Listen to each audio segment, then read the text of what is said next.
But while I lived in the home between my MBA and then the job, it got worse. It was just constantly fighting about stuff, just stupid stuff, right? If you're going in that situation, it doesn't get better, right? That affects your mental health. It affects your relationships. It affects who you are. It affects you. And like, so I love my dad, and again, God rest his soul. And I still see with my brother and my dad, they were fighting all the time, and it affected my dad as well. I think a lot of stress as well. So I found like when I finally got out of that environment, I was a better human.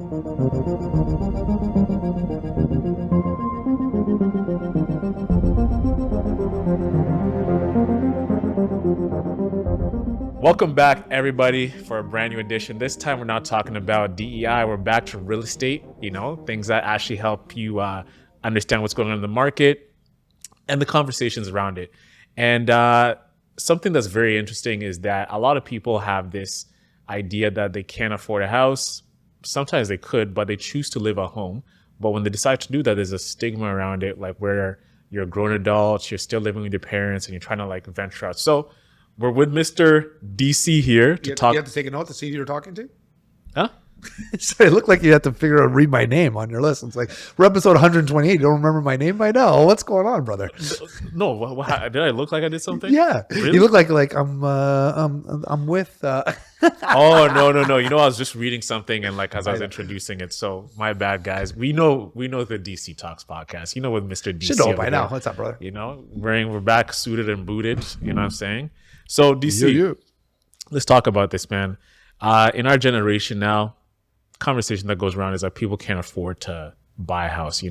Rising costs of, people. Well, then you also have reports, people coming out. Oh, it may make more sense for you to rent a house. They're really pushing the renting agenda, and I think a lot of the reason why they're pushing the rent agenda is that we haven't been making houses, so it's so if they force people to go to rent or entice people to go to rent, they don't have to build as many houses. The housing prices maybe start to level off. They already have.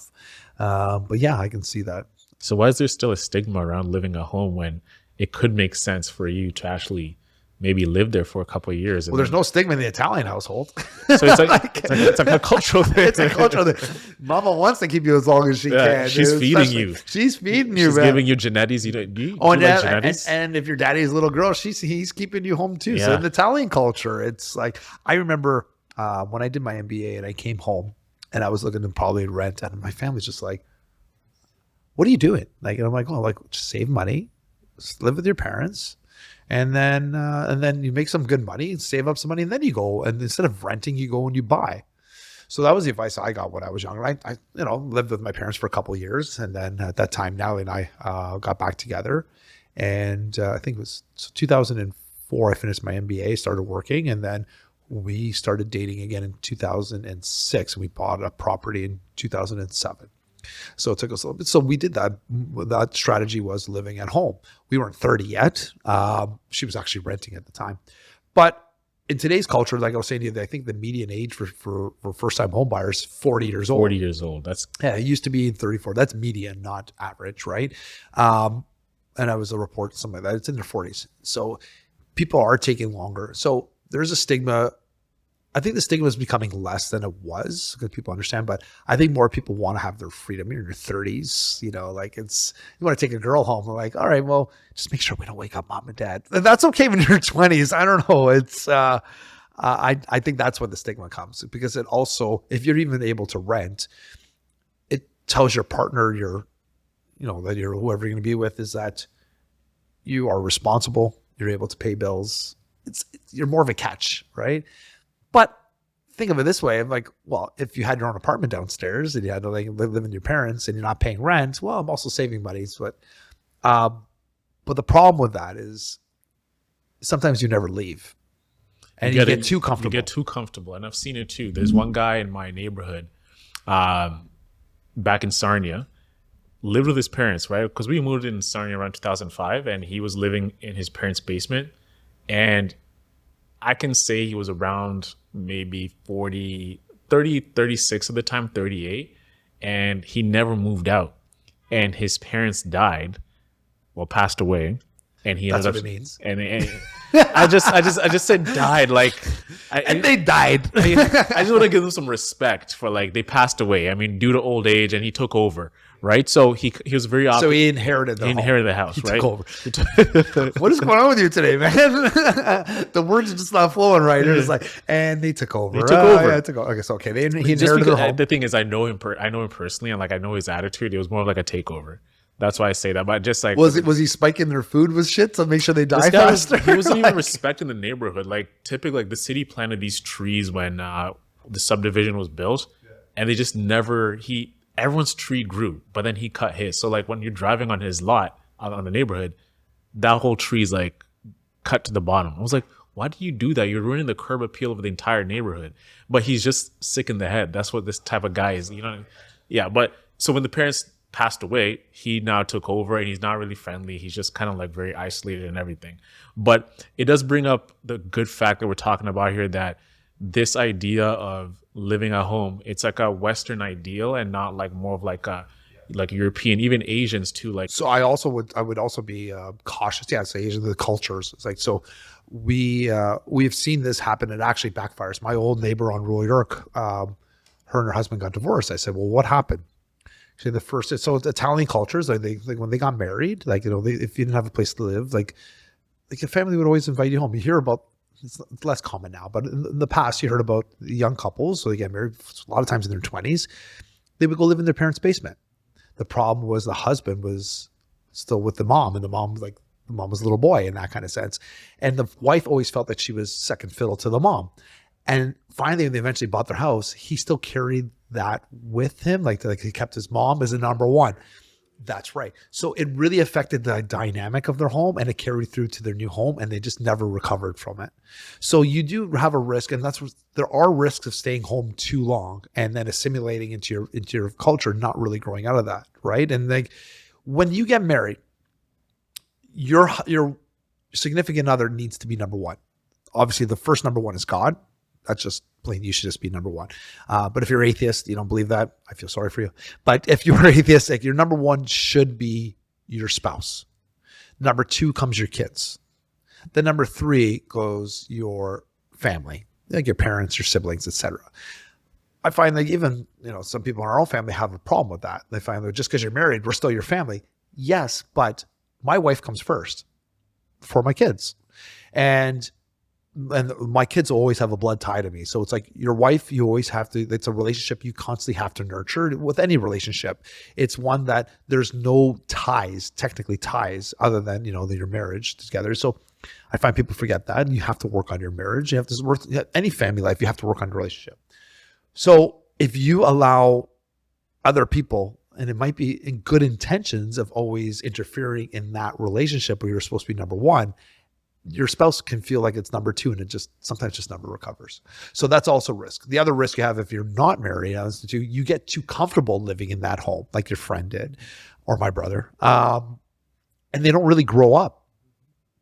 So sometimes these people, I'm surprised your friend there or the person you know is still able, like, unless he started to take over the bills and payments of that. A lot of times it's like winning a lottery. You'll lose the home because you give it all away. You don't know what the payments are, and you go bankrupt quicker because you don't know what it actually takes to carry a home. So it might sound great. I'm going to live in my house until my parents die, and then I take over this house. I'm like, what do you mean? I have to pay taxes? I have to pay hydro every month? I have to pay gas? Well, what is this stuff, right? Insurance. Why do I need insurance, right? So anyway, those kinds of, you can see that happening. So the quicker you're able to move out of your home and stand your ground and able to figure that out, you can figure out finance. It's actually financial literacy that helps you. Sometimes you might have to stay at home a little bit longer. That's fine. But I would encourage you, if you're like, I've had friends in their 40s, women too, they just never got married, and they just couldn't find a husband that would be better than living with their parents. And it was so they had a better odd situation. Yeah. They're like, well, why would I go marry some guy and I have to start from scratch? I'm like, look, I got my parents. I got a house. I don't have to pay any bills. I got a basement downstairs. I have my own separate entrance. It was word for word. I looked at him like, because you want to be on your own. Well, what? I'm a girl. I can have sex anytime I want. I'm like, oh my God. I'm like, here we go. And you laugh, Isaac, but I'm quoting word for word. I'm not paraphrasing here. How old was she? Like, would you say? Oh, now she was probably in her 50s now. She was in her 40s. These were women in their 40s at the time. So is she with someone now, or is she with? Oh, it was my brother's friend, so Oh, okay. I haven't talked to him in a bit. I see.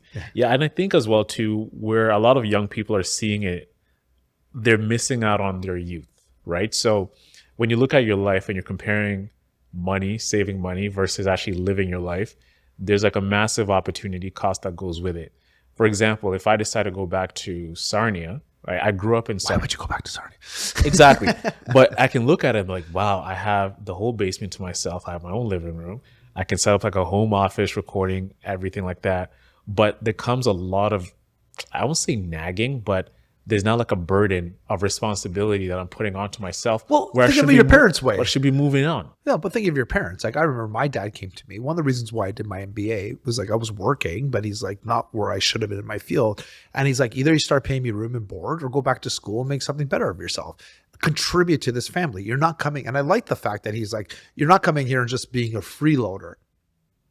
We should, right? Like you're older than 18. If you want to live here, contribute. You don't have to pay me rent, but cut the lawn, do something. You also live in this house, contribute. If you're going to come and live in this house and eat all of our food and take up all of our energy, never turn anything off and don't contribute, your parents should be charging you rent, right? So be a little fiscal responsible, help out, right? If you are going to live at your parents' house because you want to save money, maybe you can help them in some other way that to contribute to the household as opposed to being a burden. Like your parents gave you birth, sure, they gave you life. Now help them out. Like they're getting older. Like that's if you're getting older, they're getting older too. They're not gonna be able to do those things. So get to know them now, and do your parents a favor. If you want to be close to them, you eventually shouldn't move out, but be close enough to them. Like they also may want their own space, right? They want to be like, listen, we spent 18 years of your life until you became Let's even call it 25. 25. Let's call it 25. Because we're actually now adulthood really is actually beginning after university, because what 18 was back in like the 80s, 70s. Well, you could be able to have to go to high school and get a real job. And buy a house within like and be married early and then have kids. But that's kind of changed now. So which brings to this conversation. So are we rewriting the rules of adulthood now, or are we just coping with a broken system where we're dealing with what's going on in the market, where a lot of people are priced out, and now we're seeing this becoming like the regular norm, but you're having full-on grown adults still relying on mom and dad? I don't know if it's broken. I think I think society's broken in general, in my opinion. Sorry, I just think it is. And the reason why I say that is exactly what we're relating that to. It's like we have people that are relying on or expecting handouts and not, we're losing some of the side of the culture, of the enthusiasm of wanting to live on your own. And sure, housing prices have affected us, right? Right. I understand that. But we shouldn't just be throwing up our hands in the air and saying, okay, we can't do anything about it. Right? I've asked a number of people, some people in the past I talked to, I said, well, they said, we can't afford a home. I'm like, well, what makes you think if you can't afford a home? If you talk to the mortgage broker? No, because the media has told us we can't, or the median age is 40 years old and we're only 27. I'm like, well, did you figure out a path? We became a culture of just being everything easy. Everything's too easy. Like I was saying to you about, like, with other family members, it's like, you may not get the first property you want. It's not going to be your forever home, but get into the market, buy something now. If you buy now, in a couple of years, it'll be worth a couple $100,000. You won't be able to save the down payment in the next couple of years to buy that house then that you can buy now and let it grow to that price point. So if you buy something now for $600,000, you're putting like, let's call it 10% down, $60,000 down. Well, that $60,000 home is not going to be $900,000. So it's going to be harder to get up to that down payment, that extra 90, because don't get me wrong, like in a couple of years to accumulate $30,000 is not easy for everybody, right? It could be hard. So that was my point, right? And I just find that like some people just get some bad advice. They don't talk with a mortgage broker. They don't know that you should probably get into the market. They tell you, they make it easier for you to rent. Again, renting, I said, we've had the whole discussion on renting, and there are opportunities. Right. I'm a firm believer that you need to purchase. And I think the sooner you get into the market, it'll just benefit you. even now in this lull of the market, people aren't losing their shirts. Even like people that bought in 2021 for the majority of the population. And the majority of the population that purchase, especially if you're buying with me and I'm going to guide you, you should be holding onto your property for at least 5 years anyway. That way you can mitigate any kind of dips in the market. If you're selling a property within 1 or 2 years, you're obviously up for a risk, right? That's just the nature of it. But in the Toronto Real Estate Board, it is a mature market. We've had a 6.3% to 6.7% return per annum for the last 30 years. In that time, there's hills and valleys. But the people that have held on to properties 5, 10 years have always made money. It's just the way it works. So if you're going into that with that mentality, you know that your property, if you buy something you're not really happy, then you can stick it out for 5 years or hold on to it and rent it and then use the equity to purchase something else. It's not easy. I'm not saying it's easy, but I'm not saying it's hard either. It's just getting into the property and getting the right advice. So I find that our culture is broken in that kind of sense because we believe in the media. They believe that there's a lot of negative stuff. And they're always telling you negative stuff about the real estate market. When the market was hot, they're saying, oh my God, the prices are getting so high, you're not going to be able to afford it. Now that the market is low, it's almost like, why would you buy in this real estate market when you can rent? You know, like there's always something behind it. I just find it's, and I also had people almost getting mad at somebody like myself who bought rental properties and are like, well, why do you own so many properties? And I'm like, well, that's how we get ahead, right? We were taught, you know, with using real estate, leverage it realistically, smartly, not over leveraging ourselves to a point if there's a lull in the market that we're going to be bankrupt. You know, that's kind of the what we were taught to do.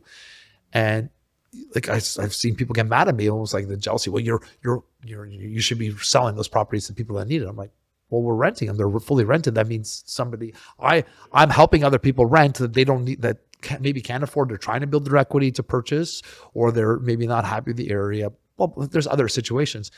But imagine every single person sold their properties in Toronto for rentals, and then so everyone's living where they should be living.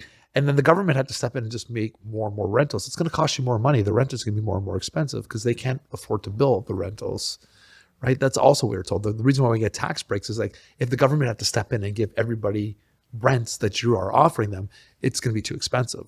At least that's what I was told, right? There's also another side of it too, where yes, we are advocating for people buying houses and not really renting. The idea of you being house poor. So you have all these young people, they're saving money. You have a bigger down payment because let's say you're living in the GTA and collectively you and your partner put together $90,000. You worked entry level, boom, down payment. What are the costs we speak about? Like closing land costs, transfer tax. So land transfer tax, especially in Toronto, you're paying double land transfer tax, and that is due on closing. So on top of your your down payment, you have to pay that in cash. You can't add that to your mortgage. If you're putting 10% down, you also have to qualify for a high risk mortgage. So it's usually done through CMHC or Genworth or wherever Genworth's new name is on closing. So if they're covering you for $20,000, wherever it is, you're gonna have to pay HST on top of the amount you borrowed. So that's also due on closing. Lawyer fees are $2,000, wherever it is. That's for normal lawyers.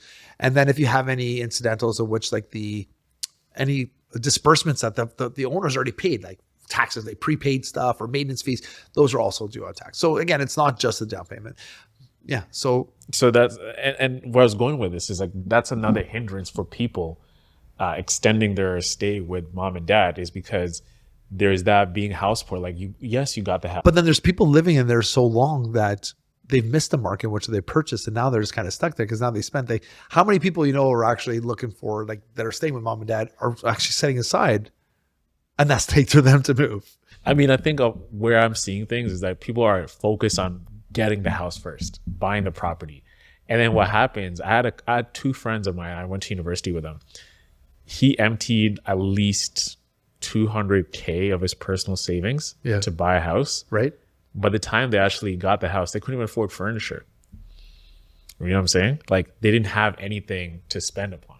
So now he's working overtime. He's taking on more things just to fulfill and actually live a comfortable life, which begs the question. So did you buy something that's out of your price range, or did you put more to like get a lesser mortgage? So what he did, and I would always tell people not to do this. So can I talk to like that? So I don't know what you're gonna say. So when people get house poor and stuff too, it's because the bank told them what they can afford, and they went to almost the max which they can afford, and they didn't run the numbers, and that's what happens. Like if a bank tells you can afford $1 million, spend 800. Like you can tell me you can afford that, but it's like, but look at your cash flows, and plus, like if you're on a variable mortgage, just because a bank can lend you that amount of money, they're not your friend. That means you're going to be pretty much at your top end of your level of your budget. We never want you to I never want my clients to be at the top end of their budget. Sometimes when they're buying and selling, they already have a couple houses, they already have furniture they can move and stuff too. It's fine. They're at the top end, and if they get a fixed mortgage and are able to increase, it's fine. But most of my clients don't do that. I always tell them, just because the bank, and Jason Pereira says this all the time, the bank's not your friend, right? Just because they can lend you that amount of money, it does not mean you should take all of it. Kukoc had a friend of his, a client, which he had before, and Kukoc was trying to get him to sell his property and rent because at that point he had so many obligations. Well, he went behind Kukoc's back, sold his property, and then bought another property, almost the same amount of money. And Chris is like, and then a year later had to sell it at a loss because he couldn't afford it. So Chris went back and said, "But why did you do this?" He's like, "Well, the bank said I could, and I got the amount of mortgage." He goes, "We've said this over and over again. Just because the bank says you can doesn't mean you should." And that's what happened to him. So I think, and this was their first time buying a property. So they didn't get good advice. Exactly. Misinformation, or just a lack of having the right information to make the right decision. Guys, if you have an agent that you're a first time home buyer or even a second time, and they don't have a buyer consultation with you and let you know what the expenses are so you're able to budget accordingly, fire that agent as soon as you see them. If they're going to show you properties, okay, fine. You meet a person, you can show a couple of properties, and they don't have a buyer consultation before, fire them. Fire them. Like we have books like with us, and like you see my listing presentation over there. I have a cheat sheet in the middle. I explain that. It's like so you can write in there, okay, this is how much you're spending here. Okay, before you sign off on this, what are my monthly payments? What can I afford? We give you the cheat sheet in there too. We explain what all those costs are, so you're not blindsided by that. It just, again, bad advice, my friend. Yeah, so that's one of the concerns that a lot of people are seeing. Is just like, yeah, if we buy this house in Toronto, like, how much happened to family member? Like, yes, I've saved all this money, I've taken all of my investments, now I'm broke. I'm like, yo, I don't know what to tell you. Like, because they didn't hire David Chinelli. See, this is why I plug you in every episode, because I got to remind people, come to DC. But those were some of the things that I just wanted to chat about. Is just like this idea of living at home. And I've thought about it many, many times, because I'm like, okay, man, I'm here in Toronto. I have a car. Katori and I share a car together. Like, it's not like we can always come back. That's his sister, by the way. Yeah. So I'm like, what am I gaining? What am I losing? What I'm gaining is like, yes, you get to save money, but you're living at home and you're still contributing to the house. But I'm in the prime of my life as a guy. Like, I'm in late 20s, mid 30s. I should be thinking about dating, getting married, finding a partner, and having independence, and learning how to be a man, and handling responsibility. Like, I know that's a nice safety nest I can go to. We have a great home back in Sarnia. I'm like, I love it. I'm beside the water. I can go to the States. I can do everything. But is that really what's gonna? But it's still Sarnia. It's still Sarnia.